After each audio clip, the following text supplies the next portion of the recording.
চট্টগ্রামে একটি নিউজ পোর্টালে মিথ্যা সংবাদ প্রকাশের প্রতিবাদে এবং কিছু ভুয়া আইডি থেকে সামাজিক যোগাযোগ মাধ্যমে বিভিন্ন মিথ্যা খবর রটানোর প্রতিবাদে ২৮শে মার্চ শুক্রবার নগরীর ৯ নং উত্তর পাহাড়তলী ওয়ার্ড বিএনপির কার্যালয়ে আকবরশাহ থানা যুবদল, স্বেচ্ছাসেবক দল ও ছাত্রদলের যৌথ উদ্যোগে এক সংবাদ সম্মেলনের আয়োজন করা হয়েছে। উক্ত সংবাদ সম্মেলনে লিখিত বক্তব্য পাঠ করেন ভুক্তভোগী আকবরশাহ থানা যুবদলের সাবেক সদস্য সচিব ইলিয়াস খান।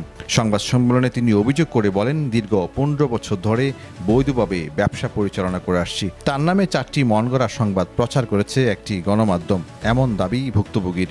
তাছাড়া গেল ৫ আগস্টের পর হতে আমার আকবরশাহ সহ বেশ কিছু ভুয়া আইডি থেকে সামাজিক যোগাযোগ মাধ্যমে অপপ্রচার করা হচ্ছে। এটি মূলত সামাজিক ও রাজনৈতিকভাবে হেয় প্রতিপন্ন করার জন্য করা হচ্ছে। আপনারা দেখেন ওই নিউজে আমার কোনো বক্তব্য বা আমার কোনো কথা, আমার কোনো ভয়েস বা আমি যে জড়িত আছি বা ওরা দুজন যে কথোপকথন, ওর মধ্যে আমাকে নিয়ে কোনো কথা বা কিছু আছে কি না। এখন আমার ছবিকে এক ধরনের রং বরং দিয়ে মানে এদিক সেদিক বুঝিয়ে যেমন এক ধরনের অথেন্টিক কোনো নিউজ নেই, তাদের মন করা নিউজ করে করছে।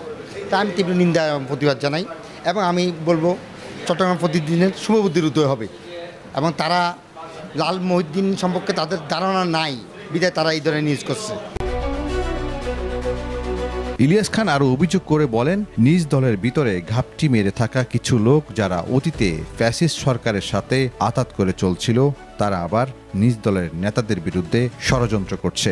ফ্যাসিস্ট এবং ফ্যাসিজমের দোসর যারা আছে, কেউ বিদেশে পলাতক আছে, কেউ হয়তো পলাতক আছে, নানা রকম ফেক আইডি খোলে, তাদের মন গড়া আমি ফ্যাসিস্ট এবং ফ্যাসিজমের বিরুদ্ধে টোটালি তার যে কোনো মূল্য হোক, যে কোনোভাবে হোক, টাকা পয়সা খরচ করে হোক, আমাকে এক ধরনের ল্যাং মেরে ফেলে দেওয়া বলে না, চাচ্ছে তার কোনো একটা দল আমাকে আমার বিরুদ্ধে একটা বহিষ্কার করুক বা আমার বিরুদ্ধে একটা অ্যাকশন নেক এবং আমি চুপ হয়ে যাব, তারা আবার ব্যাক করবে। ফ্যাসিজম এবং ফ্যাসিজমের যারা দোসর এখন এলাকায় ঘোরাফেরা করছে এবং অতীতে তাদের সাথে সখ্যতা ছিল, তারাই করছে। দুই একজন আইডেন্টিফাই করছি, আমি আইনগত ব্যবস্থা নিব ইনশাল্লাহ। আকবরশাহ থানা স্বেচ্ছাসেবক দলের আহ্বায়ক হাসান মাহমুদ বলেন, সংবাদ মাধ্যম যেন অসত্য প্রচার না করে যথাযথ তথ্য প্রমাণ নিয়ে সংবাদ প্রচার করার আহ্বান জানান। অপপ্রচার যারা করতেছে তারা তো আসলে খুব খারাপ, এগুলো আসলে খুব খুবই নোংরামি করতেছে। এটা ৫ আগস্টের আগে ছিল না। এখন যারা অপপ্রচারগুলো করতেছে বেশিরভাগই দোষর, আর সবাই চাচ্ছে আসলে আমরা কামড়াকামড়ি করি। আমাদের ওয়ার্ডের মধ্যে বিভিন্ন ধরনের ভেজাল লেগে থাকুক, একটার পর একটা ভেজাল লেগে থাকুক আমাদের মধ্যে। অন্যান্য এলাকায় যদি থাকে কুন্দলগুলো থাকে, আমাদের মধ্যে আমাদের দলীয় ভাইবোনেদের মধ্যে কোনো কুন্দল নাই। আমরা স্বচ্ছভাবে আছি। সবাইকে অনুরোধ করবো মিথ্যা প্রচার থেকে বেরিয়ে আসুক। ফেক আইডি যদি লেখক তাদের মতো লেখুক, সমস্যা নাই, সত্যটা তুলে ধরুক। সাংবাদের মাধ্যমে বলবো, আপনারা যদি সংবাদ করতেছেন সত্যটা তুলে ধরেন, দোসরের পক্ষ হয়ে কোনো ধরনের কাজ যেন না করেন। আমি এই ব্যাপারে যারা ইলিয়াস খানের ব্যাপারে মিথ্যা সংবাদ প্রচার করতেছে আমি তীব্র নিন্দা জানাচ্ছি আমার থানা স্বেচ্ছাসেবক দলের পক্ষ থেকে। আশা করি তারা এই নোংরা মন মানসিকতা থেকে বেরোয় আসবে। আওয়ামী লীগের দোসর বিভিন্ন ফেক আইডি ইউজ করে তার বিরুদ্ধে এবং তার পরিবারের বিরুদ্ধে নানান ধরনের কুৎসা প্রপাগান্ডা রটাচ্ছে আমরা দেখতে পাচ্ছি। সেটা আসলে অত্যন্ত দুঃখজনক। আমরা সচেতন মহল, জাতীয়তাবাদী দলের নেতা হিসেবে, জাতীয় দলের একজন কর্মী হিসেবে এটা আসলে কোনোভাবেই আমরা মেনে নিতে পারছি না। তার বিরুদ্ধে গতকালকে আমরা নিউজ দেখলাম, চট্টগ্রাম প্রতিদিন এক ধরনের একটা নিউজ করলেন, বিভিন্ন ধরনের চাকচিক্য ব্যবহার করে, কথার টোন ব্যবহার করে তাকে সেই সংবাদের মধ্যে তাকে এমনভাবে টেনে আনলেন আসলে যার সাথে তার কোনো সম্পৃক্ততাই নেই, তার কোনো ভয়েস নোট নাই, সেখানে তার কোনো লিখনি নাই, তার কোনো কথা নাই, সেখানে এমনভাবে টেনে এনে তাকে বিতর্কিত করার জন্য এই সংবাদ প্রচারণা করা হয়েছে আমরা মনে করি। আমরা জাতীয়তাবাদী দল আকবরশাহ থানার পক্ষ থেকে এটা তীব্র নিন্দা জ্ঞাপন করছি এবং আপনারা যারা সাংবাদিক রয়েছেন আপনাদের কাছে আকুল আবেদন, এই ধরনের অপপ্রচারকারী আওয়ামী লীগের দোষর যারা আছে তারা আপনাদের এই সাংবাদিকতা দিয়ে তাদেরকে চিহ্নিত করুন, তাদেরকে এই জনগণের সম্মুখে তুলে ধরুন। এই ধরনের অপপ্রচারকারীকে এই বাংলাদেশের বুকে আবার উৎখাত করার প্রয়োজন আছে বলে আমি মনে করি। ৫ আগস্টের পর হইতে আমাদের ৯ নং উত্তর পাহাড়তলী ওয়ার্ডে প্রায় ৮-১০টা ফেক আইডি খুলছে।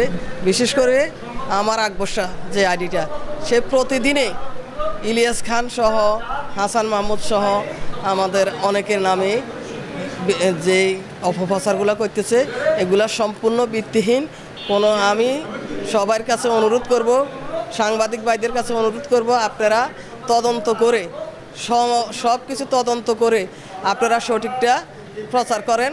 বিএনপি সিনিয়র নেতৃবৃন্দ, যুবদল, ছাত্রদল, স্বেচ্ছাসেবক দলের বিরুদ্ধে যেসব স্বৈরাচার পেশিস খুনি হাসিনাদের দোসররা মিলে আমাদের দলীয় সকল সিনিয়র জুনিয়র নেতাকর্মীদের বিরুদ্ধে অপপ্রচার চালাচ্ছে, সেটার বিরুদ্ধে আজকে আমরা প্রতিবাদ করতেছি এবং প্রতিবাদ জানাচ্ছি।